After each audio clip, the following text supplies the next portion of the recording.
Yumi dangled from a tentacled whip in her hands as she lowered the analysis monocle down under its sat. And she squinted, zooming in on a six-legged critter the size of a button as it navigated around a fractured piece of bark. She shifted to her left for a better look and her hand slipped. She cursed, swinging left and right, still gripping but barely, her black hair whipping her face and her heart racing. Lack of sleep can really make one sloppy. She focused and she pulled with another arm and readjusted her grip. She relaxed when she got a good handle of it and pulled a straight hand behind her ear. There, she could now see again. And a pin-sized dot on its back emitted a faint black UV message that her monocle caught. Data banks 95% full. And she mouthed a command, and a jolt ran through her arm as her merch grips of her suit affixed to the handle of her whip and freed up her hand. And after pumping her aching fingers to get the blood moving, she called out a command, and a second whip shot out from her backpack. And she grabbed the second whip, just as it wound around her arm affixed to her shoulder. And she swung her arm, and the whip snapped forward, with sound barrier-breaking energy converted back into her suit in time for the big energy suck of the transfer data. The whip looked so smooth, an undulating form in the midst of the leaves with not even a squeak to go with it. However, not all was still. The leaves rustled in its wake, and this disturbance appeared as a spike in the graph on her chart. And the action also triggered a gathering function on the critters. Her motile mics, one of her intentions in snapping the whip. The one she had her eye on through the monocle shifted, redirected, and made its way back to the center of the tree trunk, near the branch below. She shimmied down toward it, till she reached the spot on which she marked a collection site. Her thighs made contact with the branch nearest the collection site, and she breathed a sigh of relief. She withdrew both her whips toward her back, the vacuum belly compartment sucking them in and winding them in a tight coil. She wrapped her legs around the branch and leaned over, hovering over the Motmic.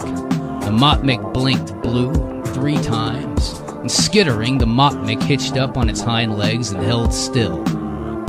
She grabbed it, her legs giving a perilous wobble, and for a moment she was more worried about losing the Motmic than losing herself to the crash of roots below. She tightened her legs, and bolted herself to the branch using physical fitness techniques she had trained over and over again. With practiced fingers, she unscrewed the concave smike with a contact lens and initiated the data transfer. Over? And it's coming over? Got it. Kyle's voice resonated in her head. Sending. And a ping confirmed that she got the preliminary analysis. The details will be decompressing in 5, he said. He meant 5 days. The graphs and numbers passed by on her monocle as she prolonged a wink to see them more clearly. She absentmindedly played with the rim of Motmic's satellite collector, where she saw her draw in a breath. The symphonies were all skewed. The howls have been shifting, and the peeps and croaks in church has not been ebullient as before. When she clicked on the rendering of the sound and canceled the vocalization of animals and executed the time-lapse output made, she let out a surprised gasp. Changes in the overall rustling of leaves, waves of lull and fury that could not be explained by simple wind patterns. Things didn't add up. Kyle, are you seeing this? Yeah, this isn't looking right. Maybe I don't have the data aligned correctly. She could hear him clicking away, and a crunch on his typical dehydrated carrot stick, and he cursed. Everything checks out, which is what I was hoping wasn't the case. It's far worse than we thought. Far worse than you thought. I guess I was expecting something like this, I don't know. I was hoping it wouldn't happen. She felt a heave up her chest and started coughing. She slipped on her mask, this time not for noise cancellation, but to help her breathe. There was something in the air affecting her. Ever since she was small, Kumi had always loved the forest. She would try to shimmy up trees to hang off low branches, and now she loves it even more because it's a cool place to be, especially when the summer days are so sweltering. The 9 beauties are waiting for you, her Ba-chan would tease her, nodding towards the woods. Her Ba-chan would take her in a wrinkled hand and smile down at her, and they would walk into the sacred space. In the fall, she would stomp with a satisfying crunch of crisp leaves under her feet. In the summer, the vision of green would envelop her whole view. Ba-chan would give one Ima a wooden plaque that they would written on together in calligraphy at the house in the forest. Ba-chan would hold her up high, so high she would always be away to reach pokey branches that could hang, especially braided cords. Her and Ba-chan insisted they would help inscribe the wishes that came true. And her Ba-chan said the trees enshrined a spiritual place where she could consort with the heavens and bring her thoughts to them. Ba-chan also claimed that her granddaughter was especially connected to the place, that Kumi and her granddaughter's name referred to the cluster of 9 sister trees. Ba-chan said it almost every time they went into the woods, as if it was new curiosity she had discovered. Kumi? Meet Kumi, she'd say. Ba-chan, you know I'm named after you and Hill Ba-chan. And she would wink and let the Ima plaque swing back and forth as the breeze swept through. And sometimes Kumi insisted to hang Ima close to each other so they could clank softly together, as if a series of wooden wind chimes. And she'd listen to that against the broader symphony of the woods, soak in all the calls, hoops, gulps, and scuttles. And unlike everyone else, when it rained in the woods, she stayed even longer, begging Ba-chan to sit with her and tune into the pattering raindrops on the leaves. Rainy days were the best. Rainy days were the worst. It was hard for her to wake up during rainy days. It was hard for her to grip using whips, and the moisture made them sluggish and difficult to crack. On rainy days, her mop mix hid in place she couldn't get to. On rainy days, her monocle would fog up and her wiping cloth would be used to get soaked. And on rainy days, she couldn't leave Kyle. She knew he would have her get home and clean up and dry all her equipment, especially her whips, whose individually braided strands of polyester fiber, through hand-grafted tuff, were especially susceptible to warping and losing a consistentile rigidity. Plus, Ba-chan died on a rainy day. She used to love rainy days until Ba-chan was gone. One day Ba-chan was in a great mood, helped her braid in the kumiho for which they used the Ima. And the same day she was complaining about a headache before the seizure came, and they had to put her in a coma. The doc suggested flooding with nanos, but Kumi's mom was decidedly against it, and Kumi hung Ima up in her hospital bed. She knew Ba-chan would approve, even though Ima were mostly for shrines, but Ba-chan was also a bit eccentric and iconoclastic in her own way. And Kumi hoped the soft jangling of the bells beside the wooden plaques, and their clanking against the cold metal frame of the bed might wake her up, that her eyes would peel open to see the chords of good wishes and hope and praise. Oh, very good tight braiding on those cords. Beautiful calligraphy. And then there was the sound of the EKG beeping a cold electronic blip to signify that she was here, but really wasn't anymore. And on the rainy days, the electronic blimp meant no, it wouldn't work. It wouldn't take as the Motmik's sinewy legs slipped on the bark, and the sensor couldn't let go of the presence emitter, and the coordinate fixed on a single package. Blips that weren't working. Kumi removed the protective outer coating of the satellite mic, screwed it on the Motmik. She liked doing it there. Felt like a way of opening up the Motmik to the world. Planting Motmiks onto trees was an art. That's one ugly tree, said Kyle. Oh, shut up. This gnarled tree isn't one of the 9 beauties, but I think it might be a gem. One of those trees made up 2 trees that grow together. I know constellated. Like trees that cannibalize one another. No, it's not like that. It's beautiful in its own way. There's been a lot of activity going on around it. Yeah? And you would know this before the Motmic is on? Why do you even need me? I've got my tingly senses, that's for sure. She drew out her whip and snagged the air, feeling a surge in the tip as the energy recoiled into her pack. Yes, something felt different in the air here. Tingly senses, huh? I know you can't see me right now, but I'm pouting. Okay, Kyle. The Motmic data tells me what exactly is going on. Kumi's hand slipped on the bark, sending her off balance and teetering on the branch. You hold steady there, Kumi. She slid back up the branch, carefully planting herself and throwing out her whip and dragging it to pull her up. This rain's gonna break my neck. It's been raining non-stop for hours. The rain soaked through her hair and penetrated even her supposed new waterproof rash guard. It'll pass. Easy for you to say over there in the lab. She cursed again, and the alignment slipped again with the presence emitter, and the coordinates feeling like two identical magnetic poles refusing to come together. Without that single package, the Motmic would fail to return for the data collection and the battery replenishing. A bright light filled the clearing beyond. The flash of lightning passed and a thunderbolt jolted her awake with a crashing boom. The branches shook, her eardrums rang, and Kumi held on tight, but her clothing turned sleek, started to slip. She felt like she might fall off the branch. A nervous shake took over her body. She mouthed deploy, and the whip vaulted into her hands. She managed to whip it in time before slipping right off. Two Motmics tumbled into the brush below and she cursed. She held on tightly until her hand stopped shaking. Kumi? Kumi? Get the whips bolted on. Right, engage.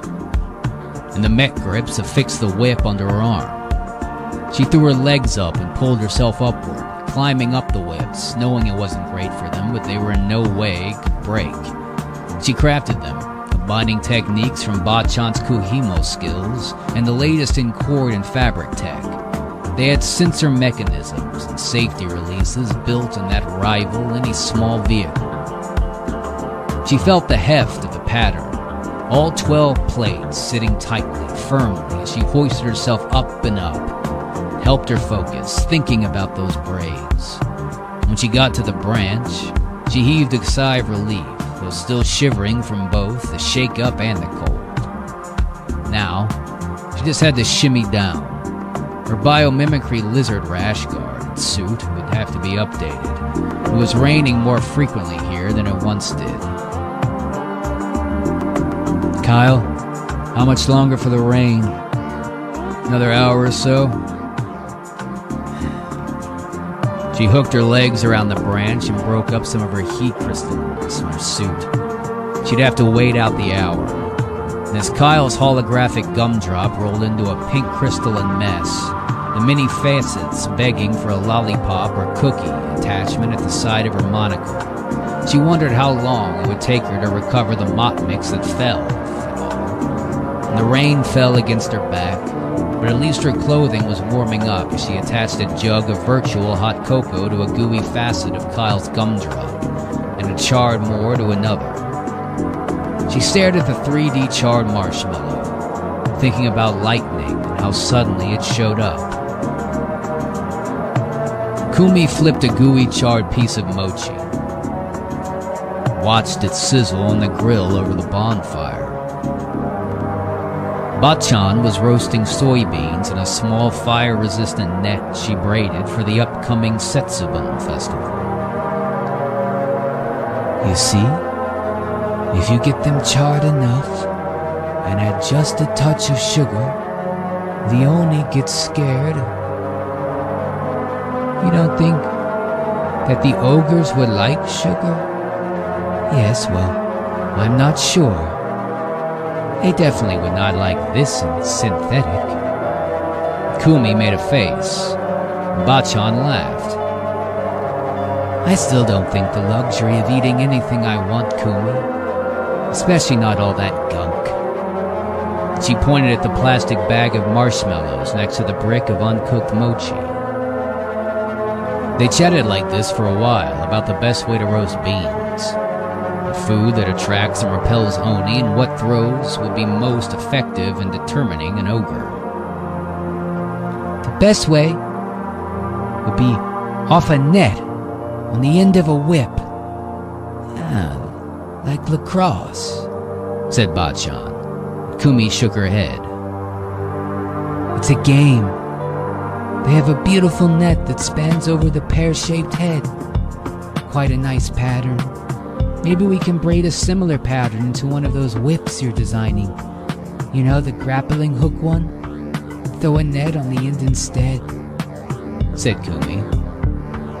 When Kumi glanced back at her grandma, she noticed Bachan's face had turned serious, and her eyebrows scrunched. She looked out towards the forest. Your namesake is in danger.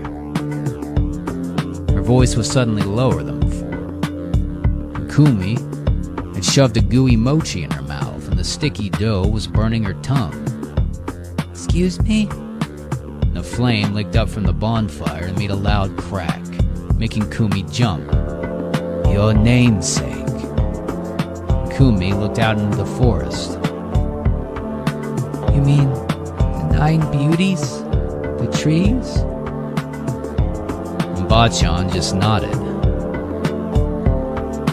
But when Bachan stuffed a mochi down her throat, looked up at the moon over the forest canopy, Kumi looked up as well. The moon, which had been sending out a pleasant silvery glow, suddenly felt cold and impersonal. She heard Bachan laugh, but it sounded a bit hollow. A sprinkle of bean hit her. Bachan laughed again as she threw a bunch of beans at her granddaughter. They hit Kumi's knee this time and bounced off innocuously like crumbs. Stop, Bachan! She dug into the wooden crate, holding the roasted beans. She grabbed a handful of beans to throw back, and they still felt warm in her hand, and she chucked them at her white-haired best friend. It took her about a decade before she could figure it all out. It took a hospital bed and a series of fallen trees. But Bachan was right on both accounts. When Bachan passed away, it struck her that the enigmatic words were about her health. And Bachan knew she was sick, but never said a peep. If only she had told her mom about it, but what could she say? That Bachan said her namesake was in danger? It didn't seem like much to report. Besides, her mom would probably brush it off. Another of Bachan's, tell her to get back. Cut strings, cord wires, and diodes strewn up on the other room. She thought about her words and how maybe she could have treated Bachan more nicely, taken Bachan out to the hikes that she wanted to do. Or ignoring Bachan altogether, she tried putting together some robot mini. Only when Bachan had gone had the moment sat with her, the forest, the moonlight, the shadows cast by the bonfire, the taste of the sickly sweet marshmallows, and the burning stickliness of the roasted mochi. And the bittersweet taste of the roasted soybeans, the setsubun after the Bachan was no longer there. She could taste the acrid aftertaste of the artificial sweetener she used to coat the beans. It was spring, and Kumi wished that Setsubun could have happened earlier. They could have chased out the evil spirits, the ogres, the plaque Bachan, and undisclosed fragile health. And after that, there was another 5 years before she could feel it in the forest and the tip of her whip. There was something changing. A series of trees fell, but that was typical. There was a forest, and there were pathogens and mammals and shifts and all. But it was more the ominous feeling that she got that tingled in her fingers when she unleashed her whip. It felt all the more strange and powerful and ominous. And the trees were side by side, all knocked down. 5 of them. And even if that just happened to be the vagaries of the forest, she highly doubted, she could hear Grandma then at that moment. The low voice of Bachan as a sudden hush enunciating, "Your namesake is in danger." And she felt an electric jolt down her back, and it felt in the back of her mind, so loud and resolute, like a whip breaking the sound barrier. She realized that for a moment she must have turned out the whole chorus of the forest, because it swallowed back, swarmed back at her after that. All the flora and fauna pleading to be saved, to live on. It was then she decided she would save the 9 beauties and the forest that surrounded them. More than asking for wishes on wooden plaques dangling from braided cords, no, she would be fulfiller of the wishes. It was too late to seed Bachan with nanos against her mom's will. Her Bachan was long dead.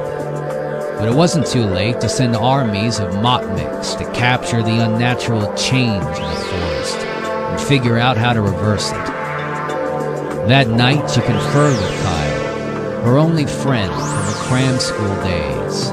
Their love of gizmos and gadgets brought them together, and Kyle was much less fond of traipsing in woods. But he did love sweets, maple syrup and blueberry, zest. It was really the promise of her braiding candied beaded bracelets that made him gather berries, having a gaming comparison during the off time that convinced him to stay. They'd agreed years ago, developing the right tech, working on pilots and fixes. Kumi thought it was a fair deal, and she was enjoying the braiding. The delightful sound of the candy game environments really liked Kyle's offbeat humor, and she enjoyed tinkering with her new toys and shimmering up the trees. Kyle was adamant that he had to agree to the plan. He always joked that he didn't. He'd get whipped fast. "Whoopsie," he'd exclaim. Kumi would shake her head and assure him that she wouldn't even hurt a mosquito with that whip. She did use it to snatch up her Motmix. Now, she had a good number of them prowling tree trunks and climbing up to canopy leaves. They were her vision, her nanobots, ones that maybe could have helped stabilize her grandma, but too late for that now. Not quite nano, still small, entering the tiny macroscopic flora world, diagnosing, not yet fixing. She needed to know what it was before she could get the fix. Kyle had promised that with at least 30 Motmix, they could get a decent profile and diagnosis. She just put up 3 more that day, so that meant they could get up to 33. She braided the last of the candy bracelets, then patched up some frayed parts of her whip, and packed up for another romp in the forest. Today's climb was more sluggish than usual. Maybe it was the numerous roasted soybeans she ate at the Setsubun. But Kumi didn't feel great. She also felt the ache from the days before, the many near misses and the unseasonal rains. She shimmied up the trunk of the 9 beauties further, climbed on the one branch and used the whip to grab onto the next. "Kyle, I see you've seeded my pack with a whole bunch of Motmix. And roasted soybeans. Yeah, aren't they cute all together like that?" Through Kumi's monocle, she projected himself, pulling up a plate of chewy powdered waramochi she got for him, and shook the jelly confection dotted with seasonal roasted soybeans as one big glob. She watched the glob jiggle. "So you're going to web them?" "Yeah, that's right," he said, gulping down a handful of roasted soybeans, and he chewed. Kumi could hear his deliberately boisterous chewing. "We're gonna stick together. I think they could do a big data gather." "Well, I agree. I wasn't going to suggest the same, but I don't need you to see chewing. Put the can back on the data." "Yeah, sure thing." He saluted, showed off the bitten-off bracken starch tube between his teeth, and he smiled widely. Then he threw a bunch of roasted soybeans in his mouth, chased them down, and crunched. Tastes sweet, but it's a bit artificial. A buzz came, and he cut out. The screen flipped back to the analysis of the sounds. She took a quick look and left the holographic figures sear in her mind. Not as numbers and data, but just as a figured pattern, like a glowing silhouette. And she could hear the cracking and groaning of leaves, the shrieking of a little bird wanting its mom and scuttling. She let out a meditative sigh, opening her eyes, kicking off the branch, still connected to the grappling whip, and flipped around until she reached the next branch. It thrilled her. The exhilaration of the leap left her heart pumping and her breath quick. It wasn't raining today. Good. She took a lateral leap to a branch next to the trunk she was on, to get to the center of the 9 beauties. She'd been climbing this tree since she was a kid, and the grooves on it felt like second nature, as if she'd been running along the back with her hand. So, she could do it. She could do it blindfolded, probably backwards. Plus, it always felt like the tree was accommodating her, cradling her, letting her sink in it. When she got up higher, she could see the clearing and the disturbance a line of trees farther out had made when they fell. In other areas, the trees were leaning. Changes were coming fast. She shivered. Her presence. She pulled out her whip, gave it a quick snap. The sounds not unraveling, but traveling back to her as energy saved. Her whip could feel it, though, better than the tips of her fingers. She pulled out her new lacrosse whip. She moved it around in the air, like a sensing tool. It was getting entangled in something, not necessarily physically present. She started on getting the mop mix ready. It was done, about 10 of them, becoming quite meditative as her fingers moved swiftly like they do when she's braiding. She volumed up Kyle, and he was chattering to himself, figuring his talk was almost as meditative as his actual work. When he stood goofing and started droning, his voice had an introspective quality to it, whirring and deep, really fun to listen to. It was almost like the wind-up before the crack of the whip, flowing and undulating.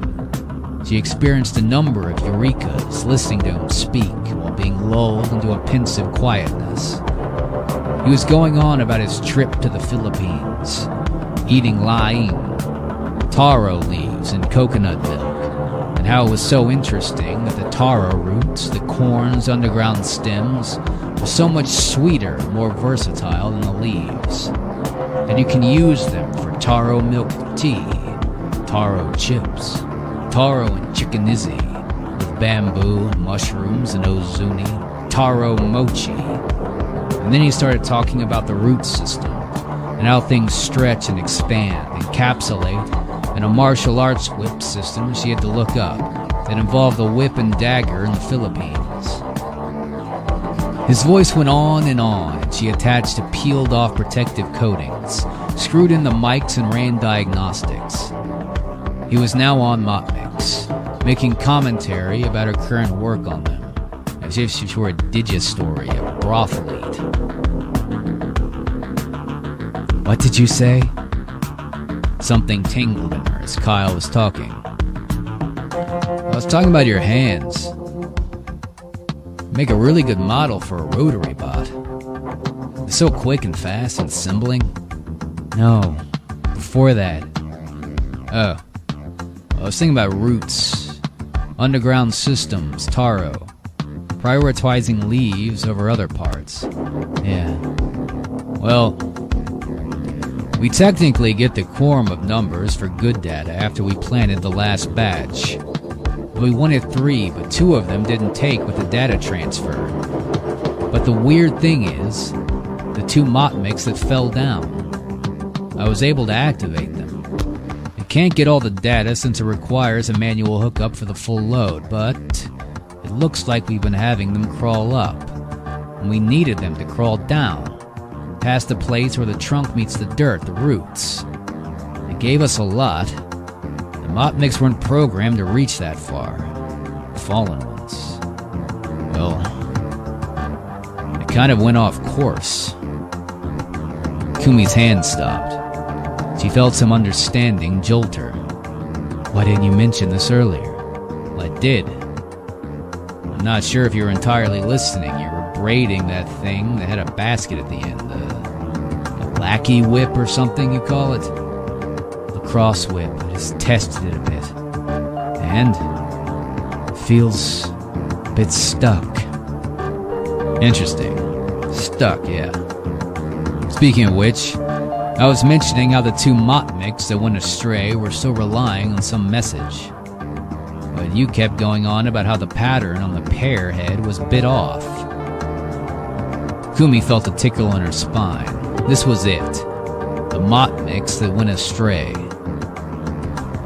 Kyle, do you still have those little diodes that I asked you for? Spectrophotometric beamers? The ones we were playing with shining through the crystal candies? No, not those. The little ones that we saddled up on bots. Oh. Yeah. We used them to check the reflective properties in the fibers on your whip. You had them hooked on bots and measuring as you snapped the whip. I was chomping on caramel popcorn and... Yes, of course, you would remember that. You gave a good reading of the properties of the translucent coating of the caramel as well as the agar block. Yes, you still have them. They should be in your pack.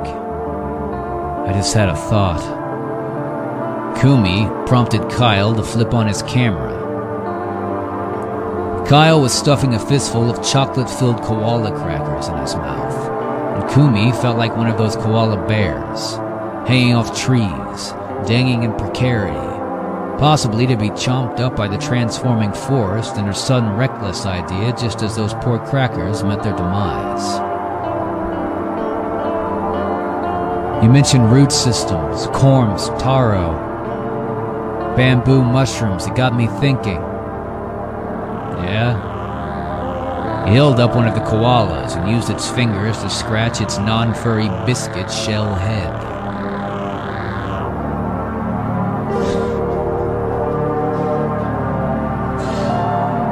Well, bamboo are kind of like trunks, right? Taro leaves are clearly leaves. Taro is a corn, though it's often referred to as a taro root. The corns are part of an underground system alongside roots, yeah? And mushrooms are mushrooms. Yeah, those things are all true. I'm initiating the light on the diodes. There'll be a UV frequency past the ones that the Motmics are used by handling that I'll have the Motmics carry as pacts. I'll have them send out a beam through their signaling pinholes to trigger the switch mechanism, and we'll have the diodes angle out like a flashlight so their beam could capture the canopy and the others facing the ground. Let me get this straight. You're trying to light up the forest? I thought you were more subtle than that. Minimal intrusion like tiny macroscopic bots, climbing up only certain trees to minimize disturbance. And now, sitting up the forest in a big light signal. It's low-grade UV. Might have effect on birds, insects, butterflies. But I think this discovery would be worth it. You're probably right. If I think what I think you're thinking of. And he bit off the head of a koala's snack. And Kumi reconfigured the bots to attach them to Motmics. He was blessing the soul of the cluck tape markers out there. She put them all out and let them link together to enhance their beam. Some would be directed upwards, some down. It took about an hour, Kyle chattling idly. Alright. Time to light up. I'm with you. Ready when you are. On my mark. She was repositioning, fine-tuning some of the limbs, the emitters. Mark. For an instant, she thought she was a flash of light, but it was just her imagination. It was black light. But suddenly the forest became alive under the glow of something diaphanous, and a strange sound percolated into her ears. It was a clank, clank, clank of the Ima. She was a child, but it was much quieter and sounded more deliberate, as if alerting her that her dreams were coming true. And she looked up and down. They were everywhere. She felt the tips of her finger tingle. She pulled out her whip, and on the ends were fluorescents. It was just the edges of her shoes and a bit on her fingertips. She waved the whip around, not really initiating a crack, just feeling it. She could sense the tingle at the very ends, near the wispy cracker. She turned on her camera. Enough? Oh, it would suck a lot of battery juice. You have to see this. Whatever Kyle was chewing on, he must have stopped, because his chewing gave way to a quiet, gently clanking wooden plaque, punctuated by an occasional soft bell. The diaphanous nets filled the sky in braided patterns. She could identify some of them, 12 plates giving way to 16 plates giving way to 8 plates, cords of various thickness, the whips tangled upon one another. Some were occluded by the canopies, but some stretched under and beyond, clear in their interweaving. And right above the 9 beauty trees was a circular mass of strange 9-plate braid, with a diagonal motif within which she swore she saw the roof-shaped form of Ima. They were pulling on the trees, pulling the canopies close to each other, and she wondered if they were the ones who brought down the trees, their filament pertinence. And when she looked down, it was like that as well. Nets covering the forest floor against brush, likely interwoven among the root systems guiding them. She gave her whip a twirl again, and the tingly feeling traveled from her fingers to her spine, to her feet. She felt herself connected to the tree itself. And she knew it wasn't really the case, but she was hanging on, not entangled like the threads above and below, but she felt the Ima jangling under her ears. And the thunderbolt hit a tree from 10 feet from her. It must have been the conjoined tree. It exploded with such force that shards of tree trunk and bark hit her. "Watch out!" She shook and hid behind the backpack, covering her mouth from the embers and smoke, and she remembered her Bachan's voice, which struck her like a mantra. "Your namesake is in danger." A crackling flame rose up. She raised her newly brandished lacrosse whip, grabbed a bunch of mop mix in her basket, and she knocked them over and jumped, stuffed them in her pack by chucking them over her head.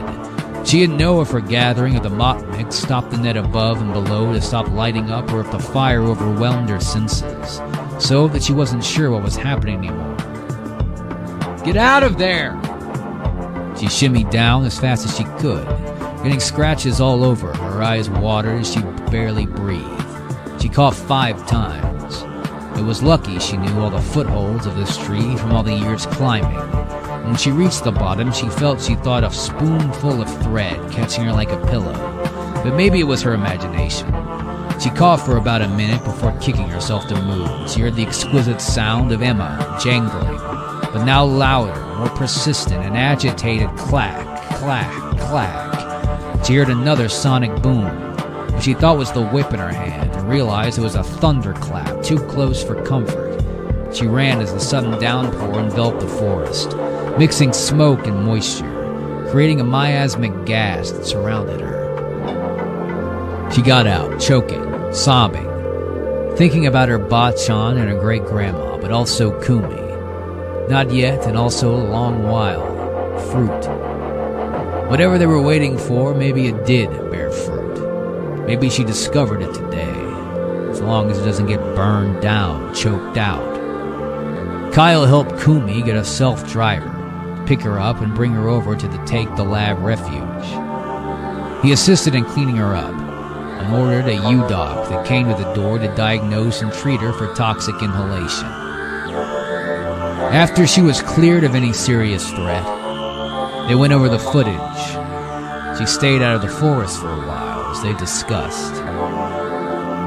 "How did you know?" "You mentioned root systems, taro, bamboo, mushrooms, remember? And it got me thinking. Mushrooms. He stared at the chocolate-crowned mushroom he was snacking on. Exactly. Taking one of the snacks, pop it in your mouth. Well, sort of. Bachan taught me about all the braiding and tension and strength. I remember she taught me kumihyo, how things are bound together, how we have to think of systems as tight-knit, families, friends. Kyle stopped chewing for a moment.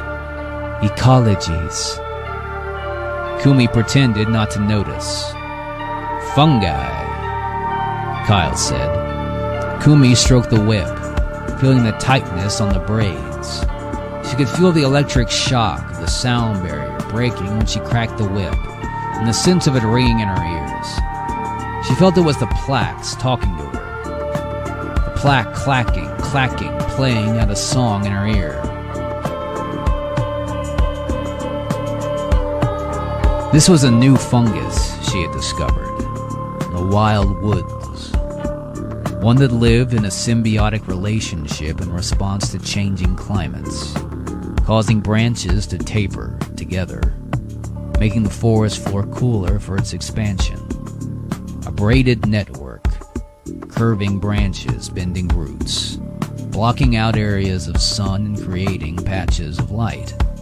Architects of forest spaces, refurbishing the forest to better serve its needs. So it's like climate control. Yeah, in a way, the accelerated controlled manipulation of the trees. Suckered saplings, fabricated and fused foliage, tangled treetops, concocted canopies. Kumi fell into a silence as Kyle came up with half a dozen more monikers. I think they may have drawn in lightning and thunder and maybe redirected it. I didn't know that could happen. Perhaps something about the magnetic charge. And Kumi scrolled through the data. I'm not sure if that's the case. Kyle was trying his hand at braiding a few cords together for Ima, but the result was lopsided. Bachan understood, I think, knew their nature, the capabilities of the enchanted fungi of the forest. If it was a fairy tale, I'd be the princess. Doubtful. Just because we found one groundbreaking discovery doesn't mean it explains every unexplained thing. Nobody pricked their finger here. An error back a while ago, 5 plates ago. Do you think they're good? These fungi? The ones bending branches, weaving together incredible strands? Oh. I'm not sure if there is a good or if there's not. They've got skill. I don't know if they can even say that about a fungi, but looking at the video captures, they certainly have skill. He cursed again, set upon the unlancing strands. I don't know how you take this. If only there was an undo button. No wonder they say traditional crafts are endangered. Who would want to sit and do what these fungi do all day? He delivered a frustrated smile at Kumi and worked its way into a concentrated look as he glanced down and started braiding again. An Emma clanked against the table as his arm brushed up against it. At the sound of the clank, Kumi's gaze wandered away from Kyle and up out the window. Absently, she picked up a charred motmic. She couldn't see the forest from there, but she could imagine it.